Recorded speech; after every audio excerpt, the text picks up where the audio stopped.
Welcome back to another SoulCharge episode. This episode is all about showing up for your damn self and showing up not just for what you want, but actually taking it a step deeper. This episode is about showing up for yourself from a powerful internal state, a state in which you own your personal power. It's fascinating to me as we start this episode today, the amount of powerful women leaders that I work with that are not showing up for themselves. They are running multi-million dollar companies. They are succeeding at super high levels, but there is a gap. There is a gap around showing up for themselves. Showing up for yourself ties directly into people pleasing. It ties directly into approval seeking behaviors. It ties into wanting to avoid conflict. And it absolutely ties into wanting permission to be you. Because at some point in time in your journey, dear listener, you weren't allowed to be you. You were too much as you, or you were told you weren't enough as you. And it's impossible for us to show up for ourselves if we are constantly seeking permission and quite often doing so by way of our achievements and creating business in a way still seeking that permission, still seeking what it is we crave the most. What you crave the most is what is up for you to give to yourself. And that is what this episode is all about, my friends, is it's time to show up for you. It's time to go after what you want. It's time to go after what you desire and to start acting on your behalf in a powerful, powerful way. What's interesting to me let me resay that. What's interesting to me as I evaluate the landscape of leaders, right? As I evaluate the landscape of different leaders in different capacities, men, women, what's interesting is that I don't observe men struggle with this like women do, because women have this track record and the conditioning around being the nurturer, being the provider, being the caregiver, and asking permission. And I think that it's really powerful to start to make these connections to understand what is happening that you are not showing up for yourself as you would a friend, a relative, someone that you care about, or even a freaking stranger. Like the amount of situations that I observe where you're doing more for other people or doing more for people that aren't even close to you than you would for yourself. If you are giving more regard or more respect to people that you barely know or that are just out there in the world as acquaintances, right? And you're not giving that to yourself, that's totally indicative of what's happening and what's holding us back from showing up. So let's talk for a moment about showing up, right? Because when I talk about your personal power and that powerful inner state, what I am really talking about is harnessing your truth. On a prior episode, I explained that harmony and leadership is when the full you is fully expressed outside. And it's impossible to act on your own behalf if you're not allowing yourself to be all of yourself. And so that's the first takeaway from today's episode. And guys, we're not even 5 minutes in. The first takeaway is that it's impossible for you to show up for yourself if you're not being yourself. Because here's the thing. I want you to think of yourself as a container for a moment, right? And if you're thinking of yourself as a container and you're thinking about you being all of you, well, if you're being all of you, you would fill up that container, right? You'd be fully self expressed, you'd be bold in your container, you would be just living your best life, right? Fully expressed in the container. Well, many of you are not being all of you. You are not saying what you want to say when you say it. You are, saying it under your breath, or you're holding it back. Or the biggest thing I see in women is what do you think about this? Let me get your thoughts on this idea. Let me get your input on what I'm thinking. That is another way that we're not showing up. Let's call it what it is and say, like, you aren't being embodied in that decision or thing that you're considering. You are looking to others to justify what you want to do or to convince you otherwise because you are not willing to stand in your power and claim what it is that you want to claim. And so when you are doing that, it's impossible to show up for yourself because you are fragmented in the container. So I gave you that example. When you're the true you, you're taking up all the space. But for many of you, you may be holding back in your expression. And so if you take that same example of this container, you're not filling up the container. In other words, you're not being all of you. And so just like this metaphor or analogy of this container, it's impossible to show up fully, wholly for yourself if you on some level are fragmented on behalf of yourself. And so the first question I want to have you start contemplating as we dive in today is, when you think about showing up for yourself, do you show up for yourself like you do your friends?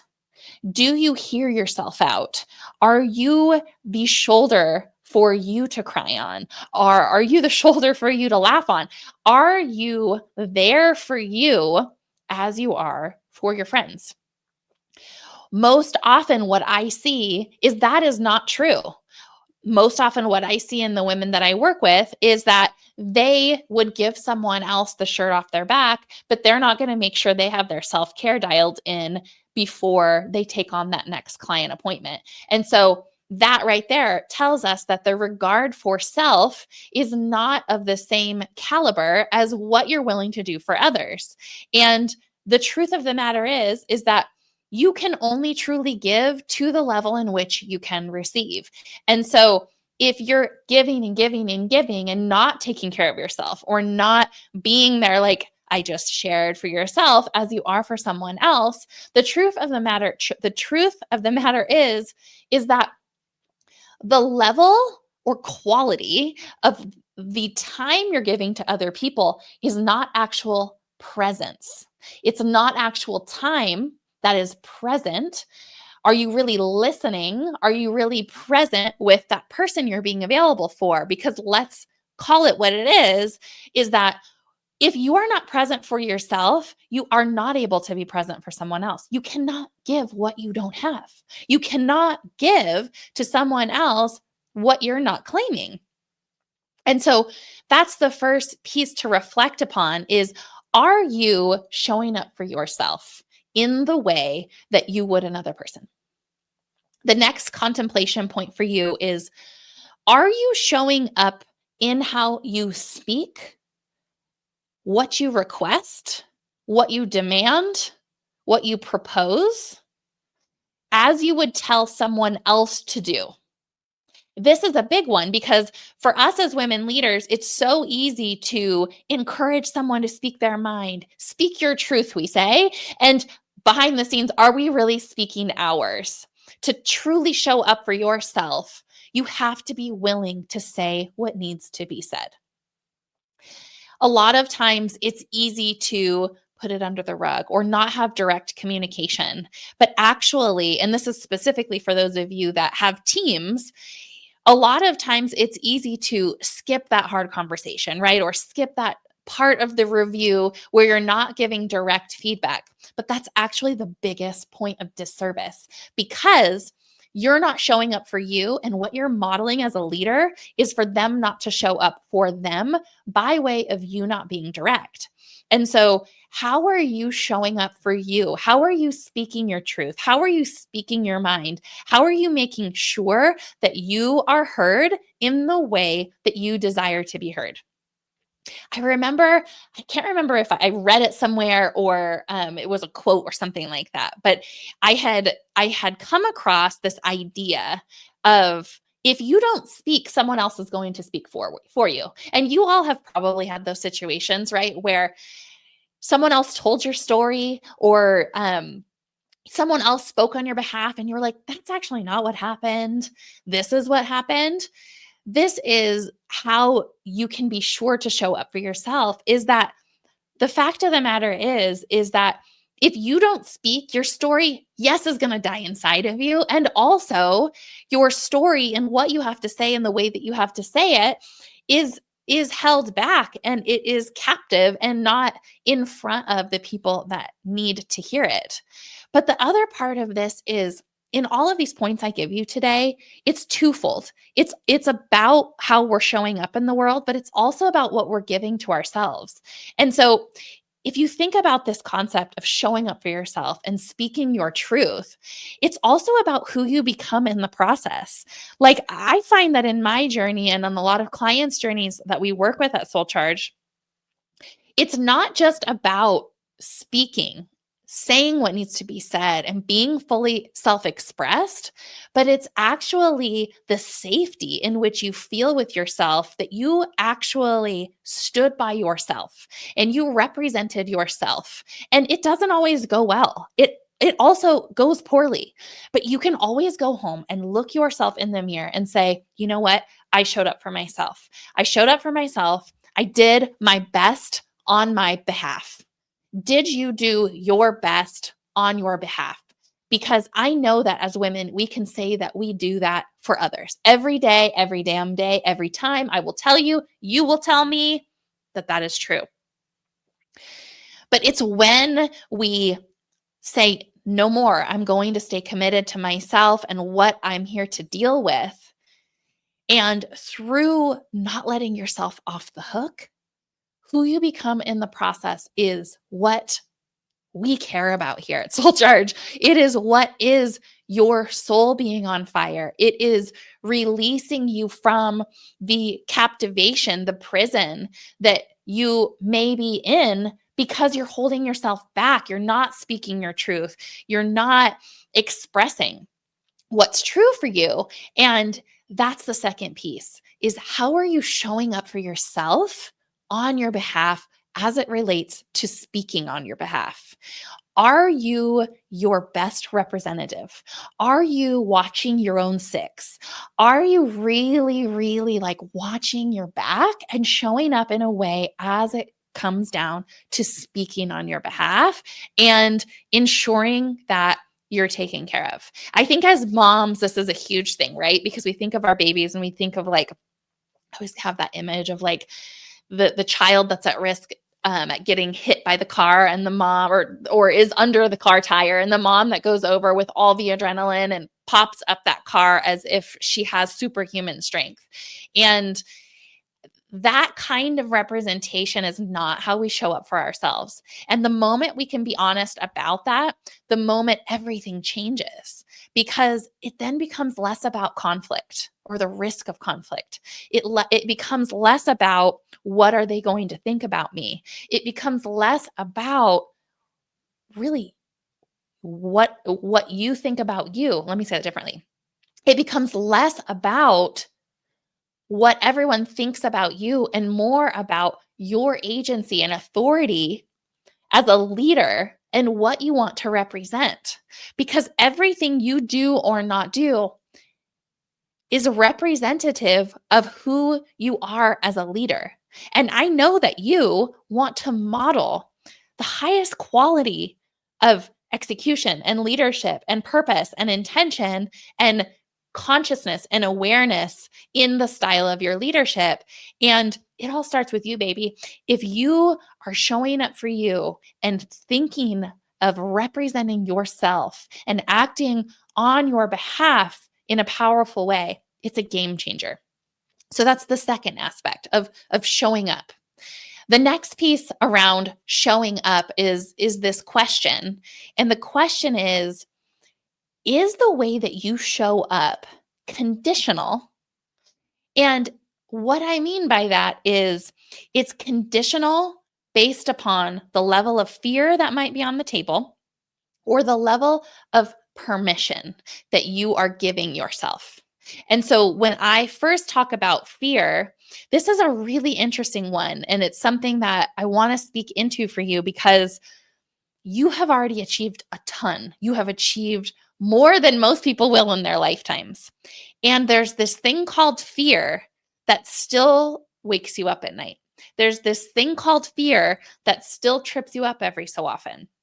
And what's so interesting is that I find that fear is really able to still be present for us when we aren't supporting ourselves in some way.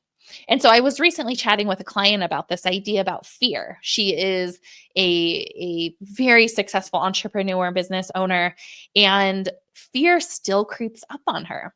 And I was chatting with her, and the conversation led us to talking about support and where she feels supported, where she doesn't feel supported.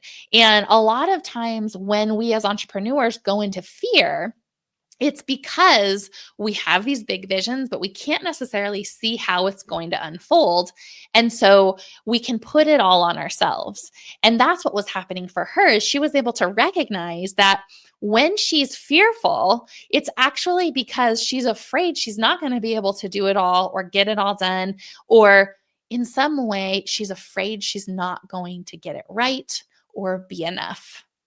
And the fact is that when you come into that fear, if you can start instead of trying to figure out the fear and trying to overcome fear, because first of all, fear is curated. It is from your perception. There's no other storyteller in the room. And so your fear is different than my fear. It's different than the next person's fear. What is scary to you is different than what's scary to me, right? We all have these different versions of what fear looks like.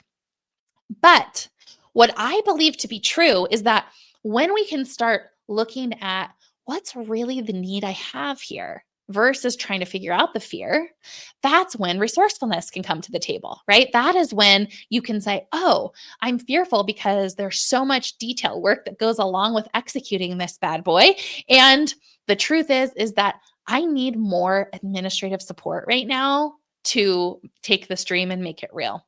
Or maybe it's like fearful about the wherewithal to invest in the new business or launch the new company. And so the question goes, are there other forms of financing or cash reserves or something else that I can be resourceful with that would make me feel supported? Because the truth of the matter is that when we have fear coming up, what it's really trying to show us is an area or need that we have. And so a lot of times it can show up in one way to simply get our attention that we're neglecting a part of ourselves or neglecting a need that could be as simple as putting support in place, as really asking yourself, how has my self-care evolved, or what do I need in this season? I think as women, we really need to start to think about things in seasons, right? Instead of this fixed all or nothing kind of mentality, what if instead you were open and you said, what do I need this week? What do I need in this season? Because the truth is that you're changing all the time. As a high performer, you are evolving fast. What you achieve in a week is a lot of people's quarters, right? Or even years. And so it's important for you to acknowledge that fear could just be a signal. It could just be a symptom of where you get to lean into more support. It could just be a symptom of where you get to ask yourself, what do I want more of? What do I want to spend my time doing? How can I be more of myself? I think that's another piece that shows up for our clients is when fear comes up, we also can track it back to an area where they are compromising themselves or they're not being all of themselves. And the final point within this is around showing up for yourself without needing permission. So I think especially in business and in, the way in which we've been trained around customer service, there's this piece with us as leaders that says, it's good customer service to kind of let everyone know what's going on. It's good customer service to, notify the team of this or that. It's good customer service to share the vision or share aspects of the vision, but sometimes less is more. And a lot of what I see is that when we're sharing things, it's not always coming from the place of truly giving to share or truly sharing to share to empower people, but it's coming from a place of sharing because you feel insecure. And it's coming from a place of you wanting validation or you wanting to kind of, lean on others to justify or encourage your decisions or what you're thinking. And so, one of the most powerful things that I see our clients do is to do a 7-day challenge where they don't explain themselves for 7 days. And I know this sounds so simple and so basic, but I invite you to join the 7-day challenge and don't explain yourself. When you reschedule that appointment, say, Mr. Smith, I need to reschedule this appointment. I have Friday at 2 o'clock or 4 o'clock available. Which works for you? Instead of, Mr. Smith, I'm so, so sorry. I've had something come up with my children's school and I'm not able to make our appointment. Bah, bah, bah, bah. Would this appointment work for you? If you can remove the need for this approval seeking, right? And be more in the energy of not explaining yourself, what starts to happen is you start to unwind the seeking permission, the need for validation, the need for approval. Because the reality is that if you're constantly apologizing for yourself, you are not showing up for yourself. Okay. If you are constantly asking for permission or tiptoeing and not wanting to ruffle feathers, you are not showing up for yourself. Showing up for yourself is not about being understood. Showing up for yourself is about belonging to yourself. Showing up for yourself is not about people liking you. It is about going home at the end of the day and saying, I got my 6. I represented myself and I stand firm and strong in self-possession. Because that is what this is about, right? Is showing up for ourselves is belonging to self.